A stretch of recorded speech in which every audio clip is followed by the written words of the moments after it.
우리 성도님들 MBTI라고 들어본 적 있으십니까? 그 인간의 특성을 16가지로 나눠서 인간 유형을 이해하는 테스트입니다. 여러 가지 문항을 풀고 그에 따라서 외향과 내향, 감각과 직관, 감정과 사고, 판단과 인식으로 나눠가지고 인간을 이해하는 테스트죠. 이와 비슷하게 또 어떤 것들이 있냐면은 커플들이 서로를 알아가기 위해서 하는 테스트가 있습니다. 사랑의 5가지 언어라는 테스트인데요. 여러 가지 문항을 통해서 내가 어떨 때 더 사랑을 느끼고 상대방 또한 어떨 때 사랑을 느끼는지 서로 이해해 보는 테스트입니다. 테스트의 제목이 사랑의 5가지 언어인 만큼 여기에는 5가지 항목이 나타나는데요. 첫째는 인정하는 말입니다. 인정하는 말을 들을 때 사랑을 더 느끼는 분들이 있다는 거예요. 뭐 으이그 잘났네 잘났어 이런 게 아니라 이거 말고 역시 당신이 최고야. 당신은 요리를 너무나 잘하는 것 같아. 와 당신은 정말로 꼼꼼한 것 같아. 진짜 센스 짱이다. 이런 식으로 칭찬해주는, 인정해주는 말을 통해서 사랑을 느끼시는 분들이 있다고 하죠. 두 번째는 함께하는 시간입니다. 어떤 분들은 함께하는 시간의 양을 통해서 사랑을 느끼시는 분들이 있어요. 함께하면 함께할수록 사랑을 더 충만하게 느끼시는 유형입니다. 세 번째는 선물로 사랑을 주고 받는 분들이 계세요. 선물을 받고 선물을 주는 이런 것들로 사랑을 표현하시는 분들이 계시죠. 네 번째로는 봉사를 통해서 사랑을 느끼시는 분들이 계십니다. 예를 들어서 저는 청소하는 걸 너무 싫어합니다. 성격 자체가 뭘 얻으면은 일단은 쟁여놓고 있는 게 마음이 편하기도 하고, 책상 위에 쌓다가 쌓을 공간이 전혀 없다 그러면은 그때 조금 치워서 쌓아놓는 그런 스타일이죠. 하지만 맹세컨대 제가 결혼을 한다면 저는 청소를 열심히 할 준비가 되어 있습니다. 아내와 자녀에게 먼지를 마시게 하고 싶지 않고 좋은 환경을 만들어주고 싶기 때문이죠. 아직 일어나지도 않은 일이기 때문에 실패할 수도 있지만 저는 저에게 익숙하지 않은 이런 봉사를 사랑하는 가족을 통해서 봉사할 준비가 되어 있습니다. 다행히 아직 일어나지 않은 일입니다. 마지막째로는 스킨십이 있습니다. 손 잡는 거, 서로 안아주는 것, 이런 것으로 사랑을 느끼시는 분들이 계세요. 인터넷에 보니까 이런 글이 있더라고요. 어느 가족 중에서 아버지가 우울증에 걸리셔서 너무 힘들어 하셨는데 정신과 의사가 이에 대한 해결책으로 아침에 출근할 때 온 가족이 아버지를 꼭 안아주라고 했다는 거예요. 처음에는 너무나 어색해서 서로 힘들었고 아버지도 해본 적이 없어서 굉장히 좀 머쓱해 하셨었는데, 이게 나중에 되니까 아버지가 완전히 변하셔가지고 가족들이 바빠서 못 안아주면은 누구누구야 나 아빠 나가는데, 누구누구 엄마 나 나가요 라고 하면서 계속 뜸을 들이면서 안아주길 기대하고 기다리는 분이 되셨다라고, 그렇게 사랑으로 변화되고 치유되었다라고 하는 이야기가 있습니다. 스킨십으로 더 사랑을 느끼는 사람들이 있다는 거죠. 제가 예전에 이 사랑의 언어 테스트를 하면은 결과가 어떻게 나타났냐면은 가장 높은 게 스킨십이고, 이렇게 만날 때마다 많이 토닥여 주시면 감사하겠습니다. 스킨십이고 가장 낮은 것은 선물이에요. 그래서 예전에 뭐 자매분과 교제를 하면은 이것저것 선물을 주시는데 그때마다 사실 저는 이렇게 크게 감흥이 안 와가지고 연기를 반쯤 했었어야 했습니다. 우와 이렇게 연기를 했었어야만 했습니다. 이 사랑의 언어 테스트가 말하는 요점은 이거예요. 누군가와 교제하게 되었을 때 내가 선물을 주는 걸로 사랑을 느낀다고 해서 상대방도 나랑 똑같이 생각하는 게 아니라는 거예요. 상대방은 선물로 사랑을 느끼는 게 낯설고 같이 있는 시간으로 사랑을 느낀다고 한다면은 그 사람에게는 선물을 주기보다는 그 사람과 같이 시간을 보내주는 걸로 사랑을 표현해야 그 사람에게, 상대방에게 사랑이 제대로 전달된다는 거죠. 사랑한다면 상대방을 공부하고 그 상대방에 대해서 제대로 이해할 수 있어야 한다는 겁니다. 제가 오늘 이렇게 성도님들께 상대방에 대한 이해를 말하고 있지만 사실 저는 이걸 정말 못하는 사람 중에 한 사람입니다. 내 생각만 하면서 상대방을 이해하기도 전에 저 사람 왜 그럴까, 상대방이 왜 그렇게 치사할까 그러면서 저를 먼저 생각하는 게 저의 모습이었죠. 예전에 오늘 본문을 읽으면서도 저는 이 생각을 했습니다. 와, 하나님 너무 치사하시다. 신앙이 어렸을 때 오늘 본문인 사무엘상 6장 19절을 보면서 그랬어요. 하나님 너무 치사하신 거 아닙니까? 라는 생각을 했었습니다. 19절을 한번 제가 읽어보겠습니다. 벳세메스 사람들이 여호와의 궤를 들여다본 까닭에 그들을 치사 5만 70명을 죽이신지라. 여호와께서 백성을 쳐서 크게 사륙하셨으므로 백성이 슬피 울었더라. 아직 이스라엘의 왕이 없는 사사시대였을 때 블레셋이 이스라엘을 쳐들어오게 됩니다. 전쟁을 선포하고 쳐들어오게 되죠. 그때 이스라엘이 블레셋과 1차적으로 붙었는데 그 한 번의 전투로 4천 명이나 되는 군사들이 전멸하게 돼요. 이스라엘이 그로 인해 엄청나게 겁을 먹게 되죠. 한 번의 전투로 4천 명이 죽어나갔으니까요. 그들이 우왕좌왕하면서 내놓은 해결책이라는 게 뭐였냐면은 성막에서 법궤를 꺼내다가 전투에 앞장세우는 거였습니다. 이거 완전히 잘못 판단한 거였죠. 전쟁에 진 이유는 그들이 하나님께 순종하지 않아서였는데 전쟁이 일어난 이유 자체가 그들이 하나님 앞에 행악하고 순종하지 않아서였는데 그들은 잘못된 판단을 넘어서서 이제는 하나님을 자기들의 입맛에 맞춰서 이용해 먹으려고 하고 있는 겁니다. 하나님께서 오라면 오고 가라면 가는 그런 존재가 아니심에도 그들은 완전히 잘못 짚었고 순종할 생각은 안 하고 법궤를 전투의 전면에 앞세워 진격하기 시작했습니다. 재밌는 것은 법궤가 이 전쟁터에 도착을 하자 이스라엘 진영에서 큰 함성이 들렸고 블레셋도 적의 기세가 완전히 달라진 것을 보고 겁을 먹었습니다. 이스라엘은 기세등등했어요. 진짜로 법궤를 필두로 전쟁을 시작하면 승리할 수 있을 것 같았습니다. 하지만 결과는 어떻게 되었나요? 우리가 잘 알고 있듯이 이스라엘은 블레셋에게 대패하고 법궤까지 빼앗겨 버리고 말았습니다. 하나님을 능욕한 자들의 처참한 말로였죠. 하나님을 이용해 먹으려 한 자의 말로가 이렇게 끔찍했습니다. 그럼 이제 블레셋의 시선으로 넘어가 보면은 블레셋은 질 것 같은 전쟁에서 제대로 승리했습니다. 전리품으로도 얻을 수 있는 물건 중 최상의 것을 사로잡았죠. 법궤를 뺏었다. 이스라엘의 법궤를 뺏었다. 이거는 이스라엘의 신이 블레셋의 신에게 패했다는 증거이기 때문에 그들은 어깨가 엄청나게 올라갔을 겁니다. 블레셋은 이렇게 얻게 된 법궤를 자신들의 우상 신전에 두죠. 이스라엘의 상징이라도 할 수 있는 전리품을 자신들이 빼앗았으니 신전에 장식해서 자신들의 신전에 장식해서 자기 신들의 강함을 어필하고 자랑하고 이스라엘의 약함을 조롱할 이유였습니다. 그렇지만 우리가 잘 알고 있듯이 하나님께서는 그렇게 호락호락하신 분이 아니셨죠. 블레셋은 하나님의 궤를 두는 도시마다 큰 환난을 겪었습니다. 그리고 오히려 적인 블레셋이 이스라엘의 하나님이 누구이신지 그 하나님께서 얼마나 강하신 분이신지를 뼈저리게 알게 되었죠.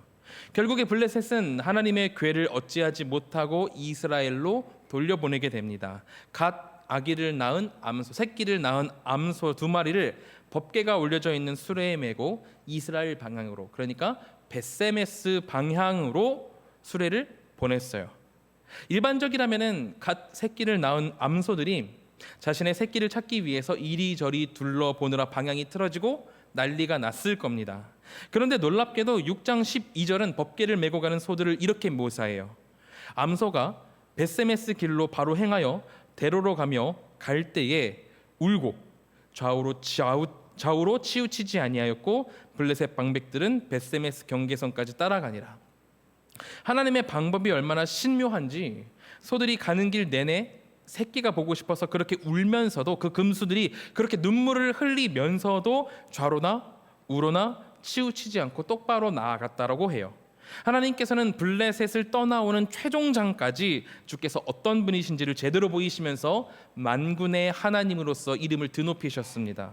자, 이렇게 이스라엘의 불순종과 무지로 인해서 떠났던 법궤가 드디어 이스라엘과 벳세메스로 들어왔습니다. 너무나도 기쁜 일이죠. 13절에도 벳세메스 사람들이 너무 기뻐했다라고 나와 있어요. 그런데 문제는 하나님의 법궤가 들어오고 그 기쁜 와중에 오늘 우리가 읽은 본문의 일이 일어난 겁니다. 방금 읽은 19절 상반절이에요. 벳세메스 사람들이 여호와의 궤를 들여다본 까닭에 그들을 치사.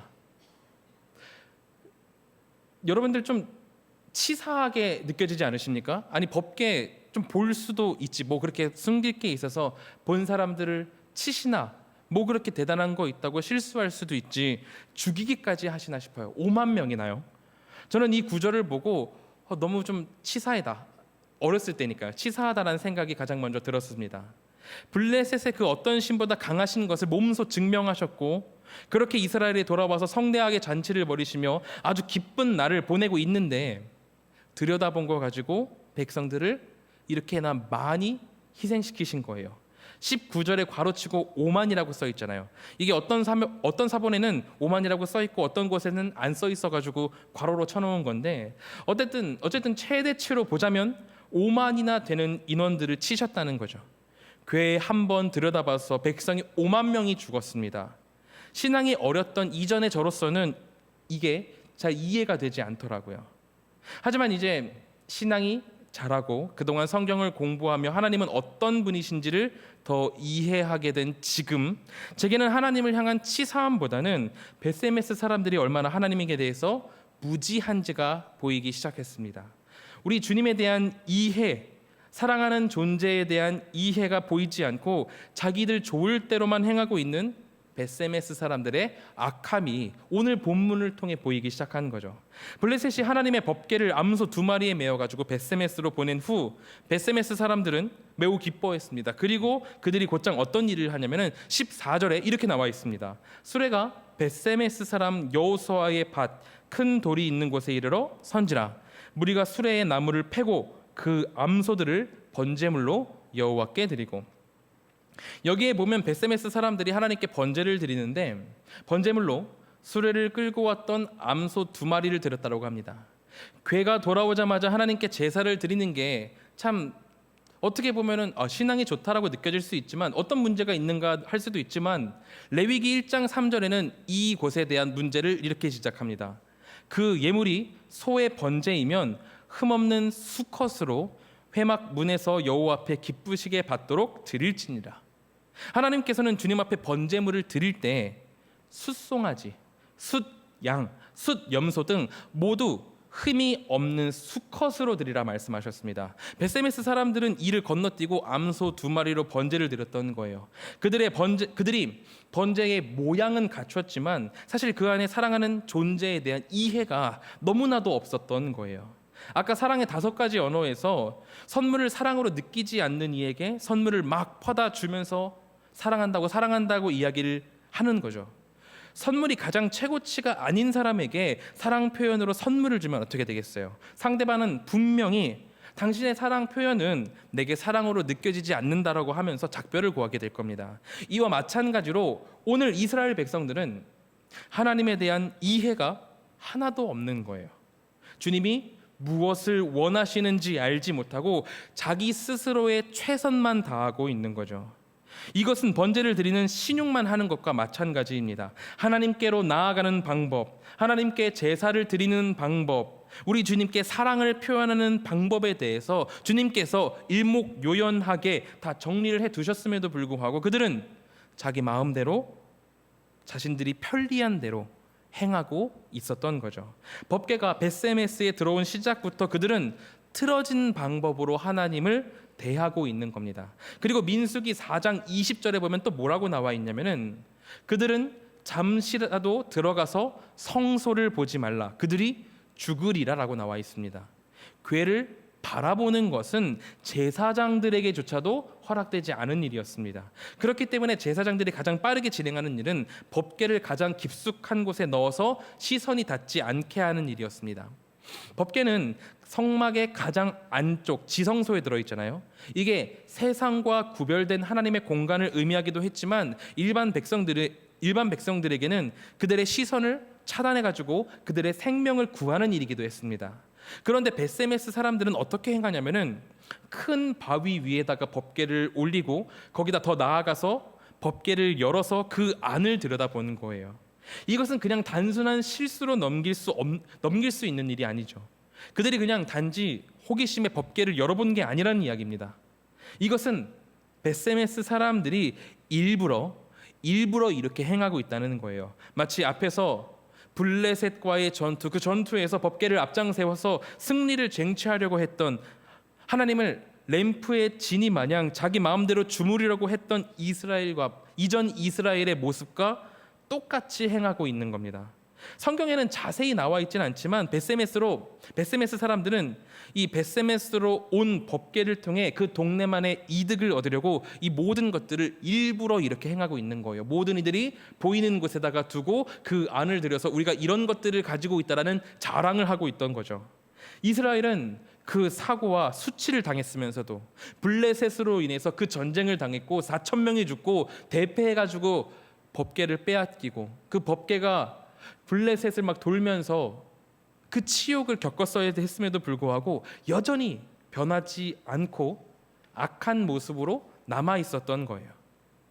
하나님의 법궤를 자신들의 이득을 위해서 이용하려고 했고 하나님은 그 악한 의도를 알고 그들을 치셨던 겁니다. 하나님께서 이렇게 벌을 하셨으면은 그러면은 어떻게 해야 되냐요? 어떻게 해야 될까요? 당장 무릎 꿇고 회개하며 하나님 앞으로 돌아오는 신용이라도 해야죠. 그런데 그들이 어떻게 하죠? 불신자 이방인인 블레셋과 전혀 다를 바 없는 선택을 합니다. 21절 하반절에 이렇게 나타나 있어요. 블레셋 사람들이 여호와의 궤를 도로 가져왔으니 너희는 내려가서 그것을 너희에게로 옮겨가라. 회개하고 하나님 앞에 다시 바르게 나아갈 생각을 해야 하는데 그들은 겁을 먹고 자신의 고을에서 법궤를 다른 곳으로 내보낼 생각부터 하고 있는 게 선택받은 백성이라는 이스라엘이 어떻게 이렇게 이방인들이랑 다를 바 없는지 모르겠습니다. 하나님께서 그들을 향해서 너희들이 이런 죄를 지었고 이제 내 앞에 돌아와서 이런 바른 변화를 만들어내라라고 변화를 소리치시는데 그들은 아무런 변화를 일으키지 못하고 있는 겁니다. 제가 이전에도 말씀드렸지만 제가 20대 초반 때 해외 선교를 가려고 열심히 준비를 한 적이 있었습니다. 그때 러시아 선교가 기획이 돼가지고 비행기 값을 준비해야 됐거든요. 러시아로 가는 비행기 값이 20대 초반으로서는 좀 많이 부담되는 가격이었습니다.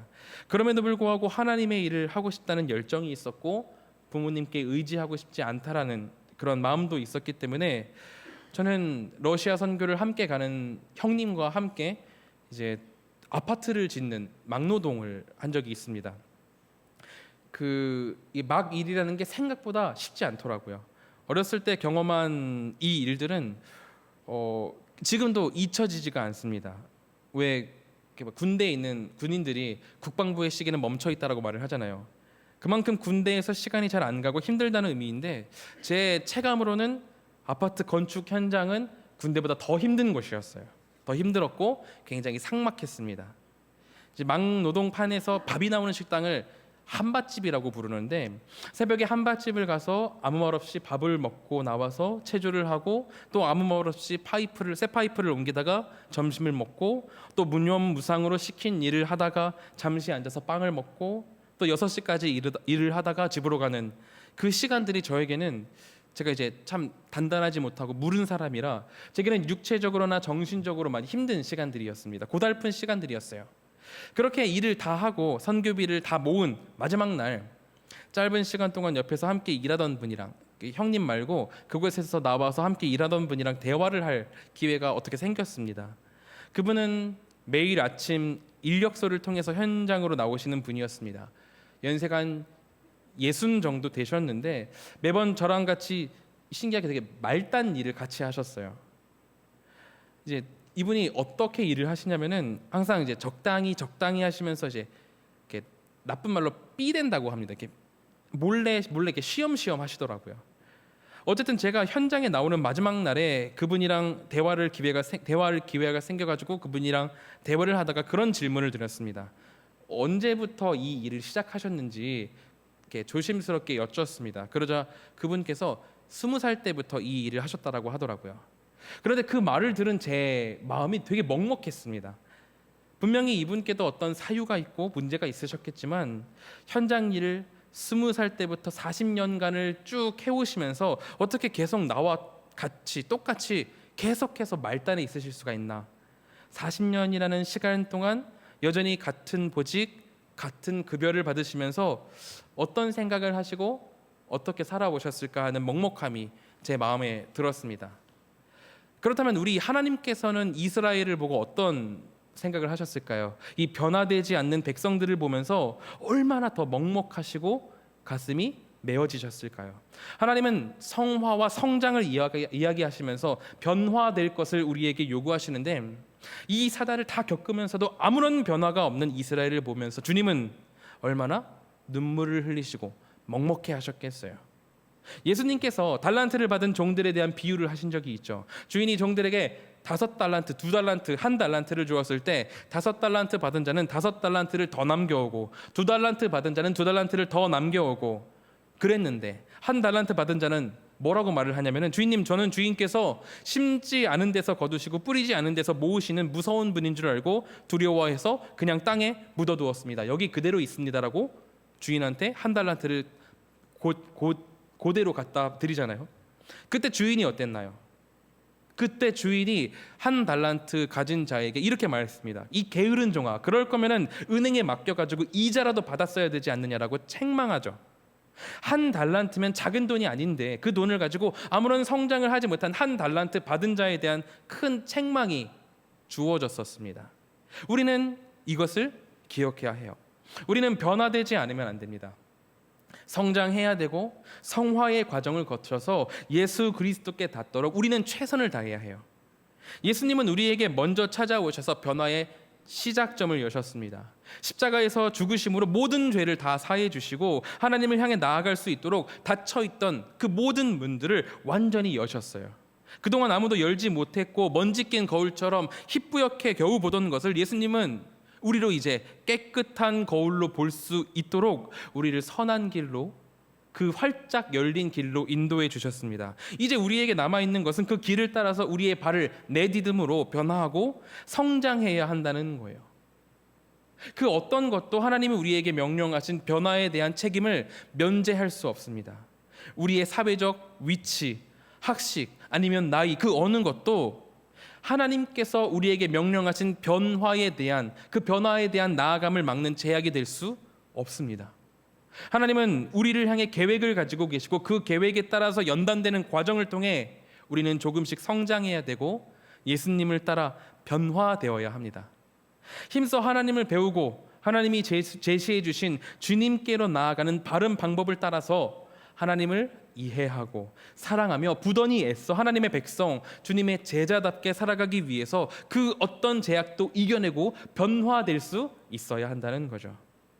그것이 주님이 우리를 향해 계획하신 계획이기 때문입니다. 실제로도 우리 공동체, 우리 한가람 공동체는 향후 몇 년간은 계속해서 변화의 소용돌이, 그 정 가운데에 위치하게 됩니다. 가장 그 어려운 곳, 가장 변화가 심한 곳에 우리가 위치하게 될 거예요. 이 변화의 시기에 아무런 변화 없이 여전히 그 자리에 그냥 우리의 것을 지키면서 가만히 있는다면 하나님의 책망을 피할 길이 없을 거예요.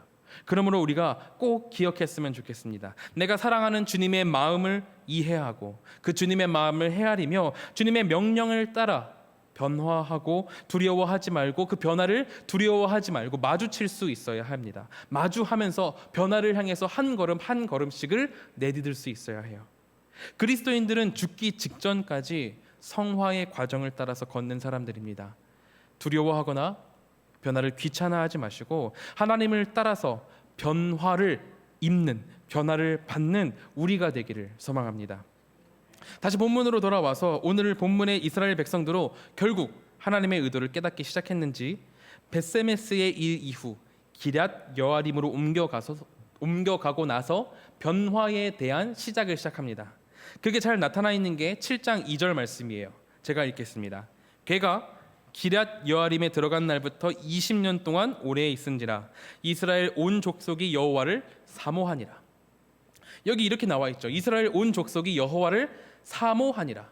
여기서 나오는 사모하다라는 단어는 원어적으로 다시 제대로 번역하면은 애도하며 여호와를 구했다라고 번역할 수 있습니다. 이를 잘 구현해낸 현대인의 성경으로 다시 한번 읽어보겠습니다. 여호와의 궤가 기럇 여아림에 들어간 지 20년이 되었고 그동안의 모든 이스라엘 사람들은 슬퍼하며 여호와를 찾았다. 기럇 여아림에서 이스라엘 백성들은 애통해하면서 하나님을 구하고 찾았습니다. 하나님의 괴가 드디어 자리를 잡고 20년 동안이나 흔들림 없이 그 자리에 잘 있다고 했는데 이스라엘 백성들은 뭐가 그렇게 슬퍼서 하나님을 애통해하면서 구했을까요? 이에 대해 총신 신대원의 김지찬 교수님은 이렇게 해석을 했습니다. 이스라엘이 여호와를 위해 애통했다는 것은 무슨 의미인가? 비록 여호와의 괴가 블레셋에서 돌아왔지만 이로 인해 여호와께서 온전히 이스라엘에게로 돌아온 것은 아니기 때문이었다. 따라서 이스라엘 온 족속이 여호와를 사모하는 마음이 커 고통과 애통을 느낀 것 같다. 괴, 그 물건 자체는 이스라엘로 돌아왔지만 이스라엘의 반복된 죄와 불순종으로 인해서 하나님께서 그들에게 응답하지 않으셨기 때문에 이스라엘 백성들은 슬피 울면서 하나님을 사모하며 하나님 제발 우리와 함께하여 주시옵소서라고 간구했다라는 거예요. 여러분 혹시 고백에 실패해 본 분 계십니까? 제가 또 이런 자랑하긴 뭐하지만 프로 고백 실패꾼인데 고등학교 때 한 자매를 보고 너무 반해가지고 이리저리 공을 들여서 고백을 하고 어떻게 만남을 가졌습니다. 그때 저도 누군가 교제하는 게 처음이었고 그분도 처음이었기 때문에 모든 것들이 서툴렀어요. 그리고 이런 마음을 갖는 게 이제 생소하다 보니까 누군가를 좋아하는 마음 자체가 생소하다 보니까 이질적이고 어색해가지고 그 여자분이 만남을 가진 지 7일 만에 저한테 작별을 고하시더라고요. 그때 감정을 잊을 수가 없습니다. 심장이 애린다는 게 이런 거구나를 처음 알았어요. 진짜 한 달 넘게 제가 무슨 정신으로 살았는지 모르겠습니다. 그 왜 밤에 막 무서운 친구들 있잖아요. 이렇게 소위 막 일진이라고 하는 친구들이 있는데 그때는 그냥 걔한테 화를 내고 있더라고요. 제가 막 전 되게 조용히 잘 지내는 사람이었는데 그 친구가 뭐라고 저를 톡톡 치니까 이러면서 정말 이렇게 변화되어 있는 저를 본 적이 있습니다. 진짜 한 달 넘게 그렇게 무슨 생각으로 살았는지 모르겠어요. 나는 그 사람을 원하는데 그 사람은 나에게 돌아오진 않고 바뀌는 건 없고 슬픈데 사랑을 간구한다는 건 이런 것이구나 싶더라고요. 지금은 물론 아무런 기억도 나지 않는 저는 먼 과거의 일이라서 아무런 느낌도 없는데 여러분 언약궤 자체는 벳세메스를 떠나서 기란 여아림에 잘 정착했지만 벳세메스에서 하나님의 백성들이 아무런 변화를 성취하지 못하고 다시 이전의 모습으로 회귀하자, 그 악했던 모습으로 회귀하자 하나님께서는 경고하셨던 대로 이스라엘에게 침묵하셨습니다. 하나님께서 이스라엘 백성들에게 침묵하시자 그들은 깨달았던 거예요. 법궤만으로는 하나님의 임재를 장담할 수 없구나. 하나님께서 경고하셨던 대로 우리가 주님께 불순종했고 주님은 우리를 떠나셨구나. 우리를 지킬 자, 우리를 인도할 자, 우리의 약속을 지키실 분이 지금 우리와 함께 계시지 않는구나. 우리는 큰 위기에 처해 있다라고 하면서 슬피 울며 하나님의 임재를 간구했던 겁니다. 그들은 본문에 나온 대로 장장 20년을 그렇게 하나님 앞에 간구하며 애통해하며 사랑을 간구했습니다. 떠나가신 주님을 간구하며 슬퍼했어요. 이렇게 이스라엘 백성들이 애통하며 간구하자 무슨 일이 일어났을까요? 사무엘은 이스라엘 백성들의 참된 변화를 감지하고 이스라엘의 새로운 사사가 되어 미스바로 백성들을 모으고 회개를 촉구합니다. 회개하는 그들 앞에 위기가 찾아와요. 갑작스럽게 블레셋이 나타나가지고 전쟁을 걸어오지만 회개하는 그들 앞에 변화되어 가지고 하나님을 쫓는 그들 백성 앞에서는 블레셋은 아무것도 아니었죠. 하나님은 블레셋을 치시고 이스라엘 가운데 그때서야 샬롬, 평화가 있게 하십니다. 하나님께 애통하며 간구하자 주님은 이스라엘 가운데 평화, 샬롬이 거하도록 허락하셨던 겁니다. 이것은 우리에게도 마찬가지이죠. 우리 인생 가운데 우리가 이러니 저러니 하면서 물질, 명예, 건강 이런 것들을 쫓는 것은 무엇 때문인가요? 우리는 샬롬을 얻고자 그런 모든 것을 쫓습니다. 그러나 세상의 방식대로 그런 것들을 쫓았을 때 결과는 어땠나요? 이스라엘이 세상의 방식을 따를 때 그들은 샬롬을 얻긴커녕 더 큰 환란으로 빠져들어야만 했습니다.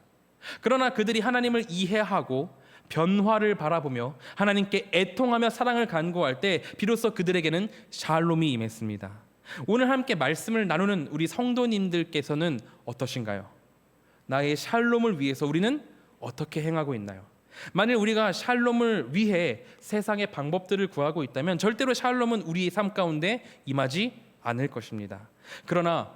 그러나 하나님을 이해하고 애통해하며 하나님께 사랑을 간구한다면 분명히 주님께서는 그 기도를 들으시고 그 기도를 모른 채 하지 않으시고 들으셔서 큰 환난이 가득한 나의 삶 가운데 샬롬이 임하게 인도하실 것입니다.